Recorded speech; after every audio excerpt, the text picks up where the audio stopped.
morning. I know if you look over my page, I tell you, I have a hard time sleeping at night. Because my brain won't shut off, right? Um, I think it started when I started that journey of writing my life story. And me looking at YouTube and trying to search for content really don't help because you run into things that's so similar and it's coming from like younger people, right? And I don't care how much I'm trying to like follow Diddy trials or whatever. I come to find out YouTube is kind of like therapy for me. Um, Now you want to hear something crazy? So earlier yesterday morning, I went on my page and I was talking about um the mom and daughter from Wanna Eat. I don't know if that's free publicity or whatever. Sending stuff over to their page. I really don't care. Um, but the mom and daughter used to be so good together. They prayed together and all that kind of stuff on their page, and it actually was good for me and my 13-year-old to watch. Right. It was kind of like want to eat. It was like mukbang or whatever. But anyway, I want to see something crazy. So this is a letter, and look at the date on this letter. Wait a minute. Let me see if I can get you. It says August 16th, 1998, and this is from my mother while she was in rehab. The crazy part is my 13-year-old found it somewhere in the house and had put it on my key table, right? And hadn't seen this letter in years. Mind you, I have no clue where it was. It should have been in one of my folders or something like that. But look at how preserved, right? This letter is. I'm gonna read it to you. This kind of lets you know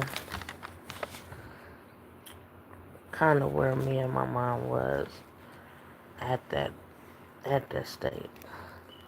Now, mind you, my mom asked me to write this letter, and I never did. And I'm only sharing this with you because to see people going at it with their parents and the aftermath when they're gone and you can't say what you want to say and you can't do what you want to do for them, it's over. It's done. God did make it where I was able to see my mom in her best times before she left. He did not leave bad memories in my head. But for those 2 years that I had her, it was 30 years that I spent time hating her because of the addiction and all the promises that was broken or whatever.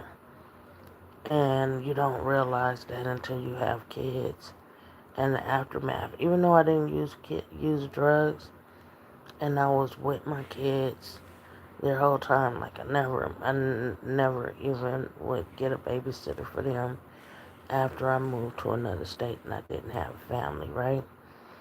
And it's just grieving me how people are going off on the mom about what her daughter is saying, and her daughter is not looking at the stuff that she's creating between her and her mom, especially looking at the little anointing that's on her life or whatever. But who am I? Because at her age, I knew how to hate my mother real good, and it's not really until you have a daughter that you look back at all the stuff that could have been cleared up and you want that grace from your child, but you as a young lady didn't give your parent that grace, right? So anyway, this is a letter. She wrote it on a Sunday at 4:30 p.m. August 16th, 1998. She says, "Hi Pamela, what's up?" Look at her penmanship.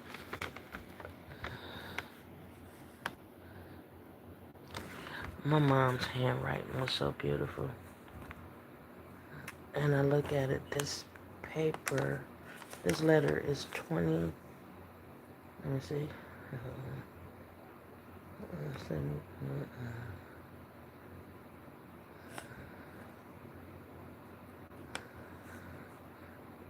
26 years old. So actually a year younger than my daughter. It says, "Hi Pamela, what's up? How are you and Victor doing?" This is before I had my other two. I really miss him a lot. She didn't say she missed me, but uh, even though she was on drugs, she loved my son. I'm writing to let you know what's happening here with me, and also to find out what's happening around our house. Please write me back ASAP. First of all, the most important thing to me is that I've been clean now for 10 days. That may not seem like such a long time, but the way I've been going crazy these last months, it's been a hell of a long time. I've been on a one-way road to hell ever since I left San Pedro. Right now I feel so good about myself and my decision. Let me tell you my first week, what it's been like. The hardest part of the program is staying awake all day. We get up at around 5:15. Do you know I get up every morning around 5:15? Make our bed. We start our day walk at 5:30 to 6:30. Around the block 4 times. We then come back in and do our chores. We have breakfast at 7 a.m. We have our last group at 9:30 to 10. Then we have lunch at 12. Then next group is at 1:20 to 2:20. Then dinner is at 5. The group from 7:30 to 9. Then on Wednesday and Friday, we have 4 group. Those days, we are not allowed to watch TV, but for 1 hour a day, from 4 to 5. Now, only on Saturdays, we watch TV all day. On Sunday, we watch TV until I'm not sure, because it's still on and it's 7:03 p.m. So Saturdays and Sundays are our free days. Only one group on Saturday and none on Sundays. So that's how my week has been. You can't lay down all day until after the last group. I'm praying a lot and reading my Bible daily. Tell Rachel I miss her. That's my great grandmother. Tell Victor I miss him too. Also, I want you to send me some pictures. In my phone book, a phone book is actually, we used to write down the phone numbers instead of putting everything in the phones. Um, it's in the phone book, the one I gave you to put in my room.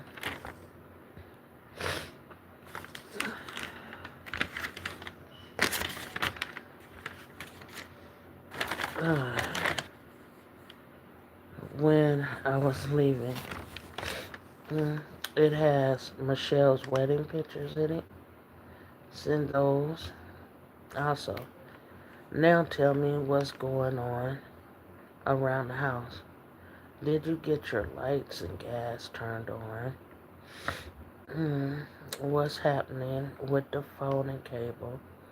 Are you taking care of Shaba, giving him fresh water 3 times a week, and feeding him every other day? Tell Dink, which is my brother, that is in heaven now too. I said, would he please help you with the dog? Please take care of everything, Pam. Have you been keeping my room locked? Please do this for me, Pamela. I'll be waiting for your return letter. I hope you got your money. Okay.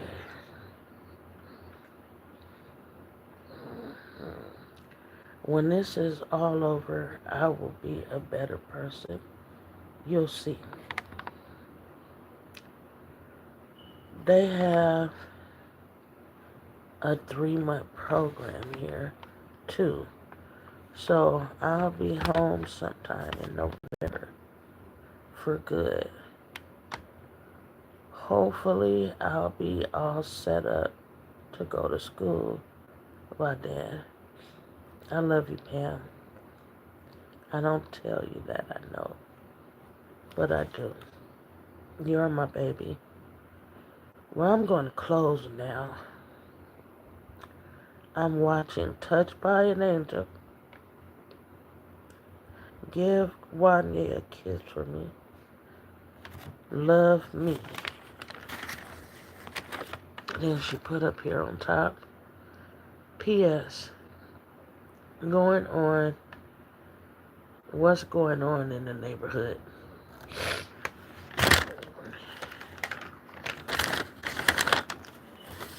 I say this because it's so much healing that brothers and daughters have to have. And I think I'm very strong. Even though, to be honest, I hate the way my relationship is with my daughter. Because I feel like I let her down in a lot of ways. Now, don't get me wrong. I tried to make sure she had the things. Make sure nobody molested her. Make sure I didn't have different men running in the house. Make sure she ate every day. Made sure she had her own room. Made sure she could go and have all her stuffed animals. All the things you feel like a little girl should have. But I told her I love her every day. But I think I spent more time trying to teach her how not to get hurt by people than I hurt her. I spent more time making sure that if something happened to me, she could handle it. she was going to be a strong black woman. And all my traumas, I think I put them on my baby girl. Now, somebody else will say, well, whatever you done right. Your daughter she doing it. She married. She got a good husband. She don't have no kids. She live in another seat, in another state. She's a beautiful black girl. Her heart is good. But because I kept her in church so much, I felt like she turned away from God. And this is a girl that has a gift. She sold her first outfit by hand when she was in elementary. She was probably like in the 3rd, 4th grade. She took this army green, I think it was a skirt or something that I had, that I was getting rid of. And now, mind you, I didn't notice that she did it. And she cut it up, made a skirt, made a blouse out of it. And it took the pastor's sister. Oh, Lord. It took the pastor's sister at church. That was the seamstress that made all the robes or whatever. We was coming in, finna take our seat. And she said, oh, Miss V, that's such a pretty outfit. Where'd you get it? And she said, I made it. And, oh, my God, my nose. She said, you made it. She said, girl, you're going to be... Elijah, would you hand me some tissue back? Oh, Lord. Now, one, these videos that I'm making lately is just for y'all. Because it's literally part of my story. You want the best. Now, one, you are, if you're not a narcissist or you can tell you're strong, you're dominant, you seem like it's hard for you to show emotions to anybody else. I did see you yesterday finally break down. And I'm just saying, if you had a heart attack, girl, get your baby back. Apologize, forget this internet. Welcome. Thanks, babe. Heavy. Put that in sink. Did you put me some water in the freezer? I told you to put one in the freezer. Oh, yeah, I'm up. Huh? Kobe. Kobe? Really? Woo! You ain't gotta put it in there. Really? And forget this internet. Forget going back and forth and stuff. Because at the end of the day, and something happened to your mom, you're spending a lot of time bullcrapping, man. And it's not worth it. The money done got good. You feel free. And you taking these months that you're separated from your mom, feeling like you can do what you want. And you're just allowing your life to be real loud. But at the end of the day, you know when you go home and you turn off this computer and you're not with them friends, how you hurt because of your mom. My mom, every time she said she was going to be off those drugs, now mind you, my mom worked, my mom went to college, My mom owned her first house at 21. I'll tell you the story about my dad um, afterwards, but this is just the relationship between my mom and dad. Now, mind you, people told me that my mom and dad argued or whatever, but I never saw it, right? Um,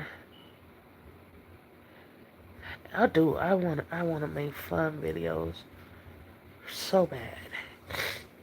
And sometimes I fuss with God because before I gave my life to Christ,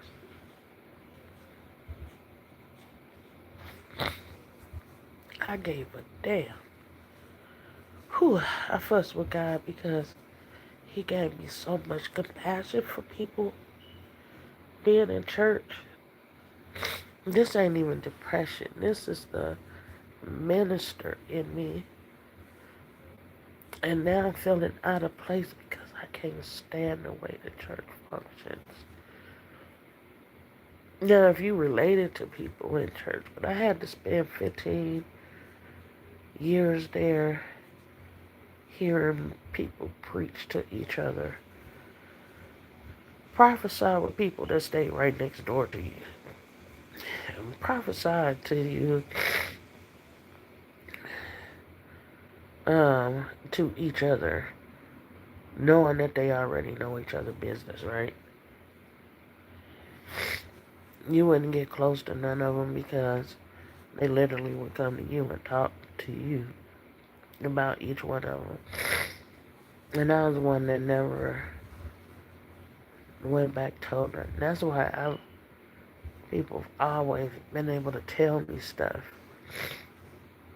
And you had some people tell you stuff and they felt like, tell her, ain't nobody gonna believe her anyway, kind of thing. Because this is what connects me to Cardi B. Because I know Cardi B do a lot of joking just to appease the people because you want to distract them from seeing your pain, right? Seeing your fears, seeing your struggles, seeing the lack of education or whatever. But you're growing into yourself and you're going down the same path I did. That's why it hurts so bad. Because you're putting everything into your babies. You know your babies is going to grow up and they're going to be all right. You're driven to make sure that they're going to be okay.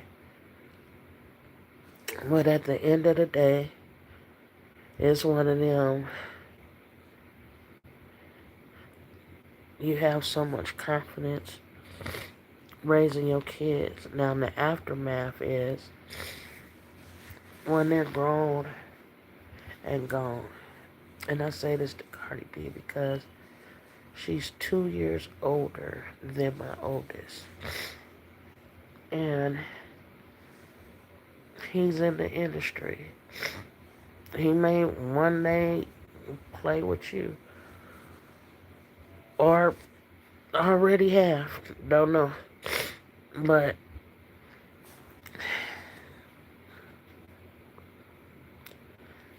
at the end of the day, when they grown, and if you're divorced, and if this is just an industry husband or whatever, when he's gone and you're sitting by yourself, you're going to realize you lost 20 years, 30 years of yourself. And now as I fight to try and get back things that's behind me, I realize it'll never happen because what is behind me is supposed to be behind me. Because when I went to the church, that's all I prayed for, was to be a new person. And the new person I turned into was a wife, a minister, a mother, uh, and you operated as such, right? But when you no longer a wife, your kids get grown, you feel like you're no longer a mother, you leave the church, you're not necessarily ministering, but in the streets you're ministering, right? Like, even though I don't go to church, my dog wanted to go on a ride on a scooter when me and my son came back from the store, right? So she jumps on the scooter. My son said, "Ma, take her around take her for a quick ride." And I'm like, "Yeah, I'm already out here." So I go, I spin a block, right? In my Lexus slash mobility scooter. Um, and I'm just going and I'm just looking at my shining star in the sky. I always find the brightest star and say that that's my mom and dad looking over me when I'm out in the streets at night.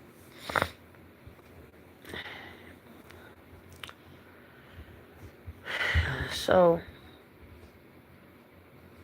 I go around the corner and there's a girl sitting in the parking lot, no shoes on, phone up to her face like this, and she's literally crying.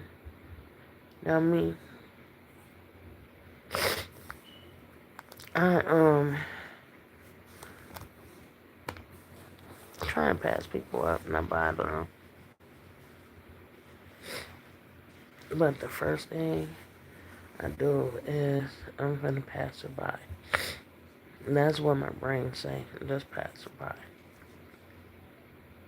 But I got this thing, caring about people and caring about young people. I can't stand disrespectful ones. But the gift I have, I look at and you can tell why they're hurting. And I just know how to approach it. And it grieves you once they start telling you their issues. And your intention is to just be gone for a few minutes. My few minutes end up sitting with strangers and they talking to me for a couple of hours or an hour or so. I exchange numbers. Now I got a bad thing on following up with people. If they don't call me, then I was just that ear for that moment. But she's sitting in front of the car. She's a pretty young girl. And she crying. And I say, "You okay?" She wipe her nose, "No, I'm fine." And I say, "You sure?" She like, yeah, I'm fine." I say, "Okay, well, just give me a hug." And she get up. And she just gave me a hug. And she's like, "Thank you." That hug told me everything. And I'm just like, just remember, this don't always stay like this. Sometimes it's a day. Sometimes it's a minute. Sometimes it's an hour. But this moment don't always stay this way. It gets better. It gets worse. But it rarely stay the same. But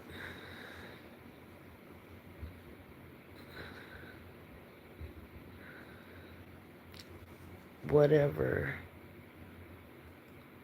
it turned into, whether it's good or bad.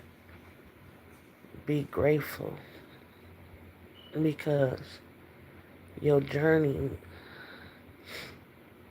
it can be redirected at the blink of an eye. You could be going down the wrong road and lead right. You could be going down the right road and it leads left. So you have to be watchful. You have to know on your journey. In the Bible, it's a road to Damascus. You're blind. You're going down the road. And you'll get to a certain destination, a certain obstacle, a certain unfamiliar place. And there's somebody there, like me, that says something to you that opens up your eyes and you're no longer blind. The road to Damascus led Paul to, was it Ananias or whatever? But at the end of the day, it was Jesus calling his name. I'm not Jesus, but I'm the person that is at that next place in your life. You could call it your next seasonal friend or future friend, your partner, the person that you run into, and they're assigned to you to be there however long it takes just for your eyes to open up, and it redirects you down a path that's unfamiliar, but it feels so good, right? So, all this being said about my mom, she wrote me that letter, and she told me to write her back ASAP.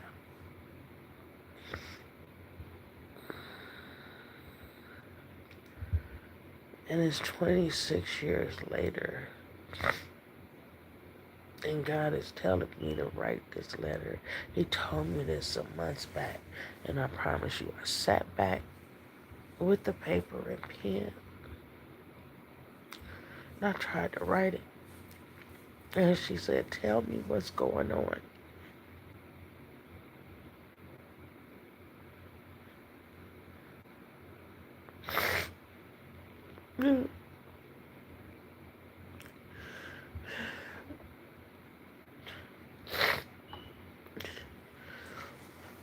And I tell you that, excuse my friend, who the president is a motherfucker, man. Not having any family or friends, it's a motherfucker. Who fight to come out of it is a motherfucker.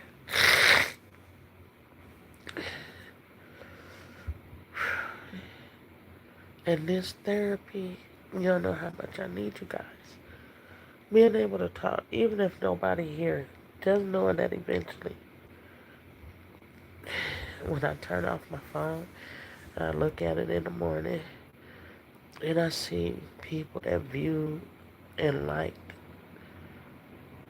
I know when I'm telling the story to these young people, God blesses me because it helps somebody else. And it's just one of those, I wasn't somebody that would actually complete anything, because I would go so far and I would stop. Because anything I start, it goes good and I self-sabotage. And It wasn't until somebody said, "You're not afraid of things failing." Because whenever I put my mind to stuff, it don't fail. It's that part of when you get things going and it start working. And I know where that came from. Because every time I got somewhere, my heart is so big. The more stuff you have, the more stuff people come around. And because you just want a family, you let people use you. But when you don't have nothing, they not there. And sometimes you sit and suffer in silence because you'd rather be alone than have anybody fake or pretending that they care just so they can get the things that you have, get the ideas that you have. And once they get it, they're gone anyway, or they distance yourself. And then it turns around, you're calling them, and you're still trying to speak life to them. And after they tell you all the things that they have, they like, let me call you back. And they don't call you back until they down and out again. And they want to talk your ear off. And then the love that you have for them and the gift that you have, you see, you troubleshoot with them and find out what's the issue. And you help them through it. And you just come to a place where you like, I can help everybody else. But now I just have to focus on me. And I kid you not, all these memories is coming back because I know when I write this book, it's going to be something. And I just want you guys to like, comment, and subscribe. Because I'm going to pour out so much.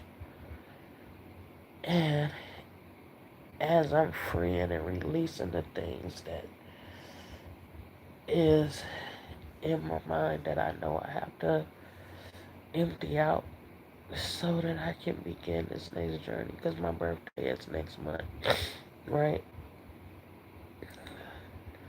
You guys are going to help me get my car. Because I'm somebody that up and drive and clear my head. And this being in the house is not good for me. I watched Tasha K. And I done went and bought all my vitamins and stuff like that. Because I'm going to come out of this. I'm coming out of this. I just got to get out this house. You guys do me a favor. If you can. Subscribe and like. So that I could get monetized. So that I could start getting so I can start getting paid, and because I need a car, really I do. I can't stay on this scooter. I want to drive to California and Colorado so bad.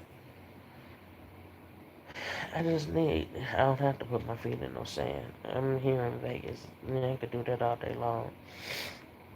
But I need some water. I need the ocean.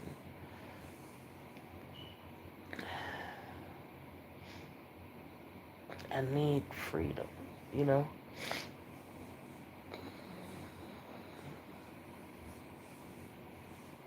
If you can't cash at me, what is it? Hashtag capital P, lowercase OS, capital LYTE 1.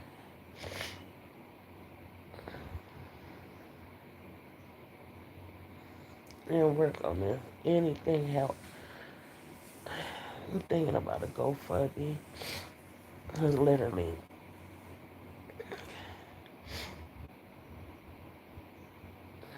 I'm making it. But now I want more, you know?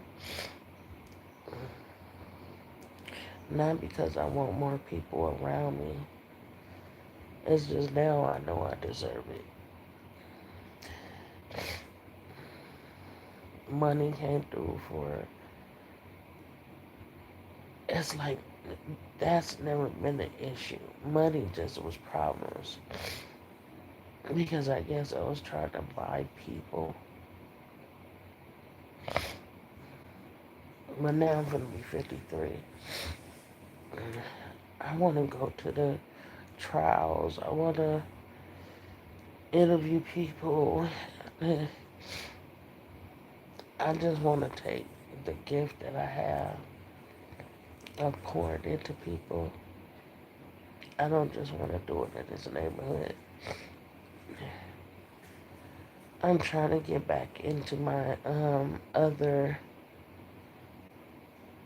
Facebook page and email.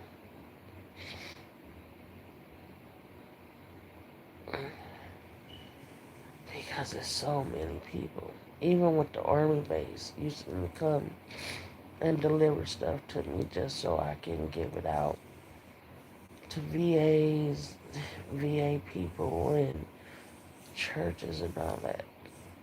I did that. The army trusted me to bring things. I mean, sending the trucks to my house and filling up my garage to pass it out to people. I've done so much. And I pushed everything away because I got sick and tired of it not being real. And now I don't want to do it for nobody else.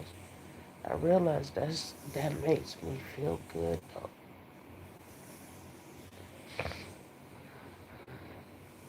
And that's why I get away from my family or whatever.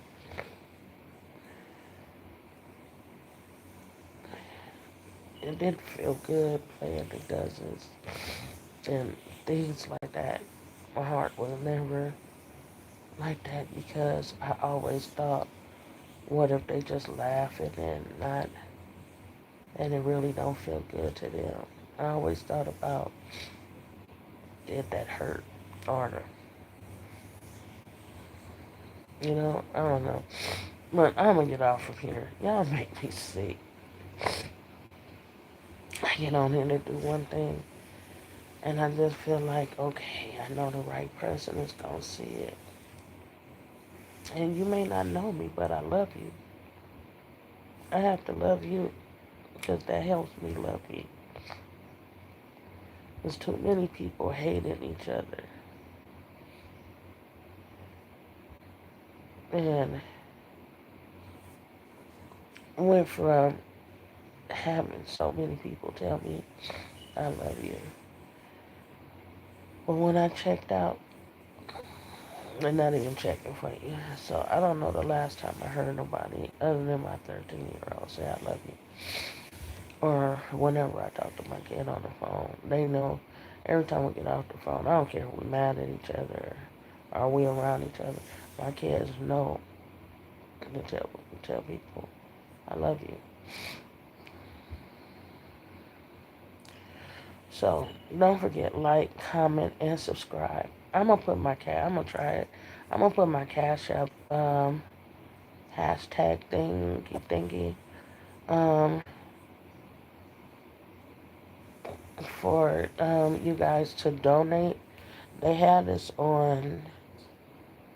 I haven't figured out how to put it on here or whatever, but you guys know. Anyway, love you. Good night.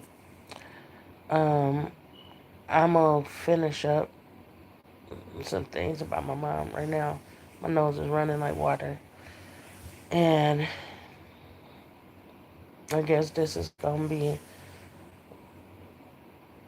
the healing page. And I might just have to um tell be sure to come back probably tomorrow around this time. I'm gonna tell you how um, when I ran away from the foster home and I found my dad, and once I became baby girl again, somebody hung him in the garage. Yeah, so there's a lot to this. I ain't even got into the niggas, so we'll spend some time together. You have to like, though. Like. Share, share, share. Comment. Love you. Good night.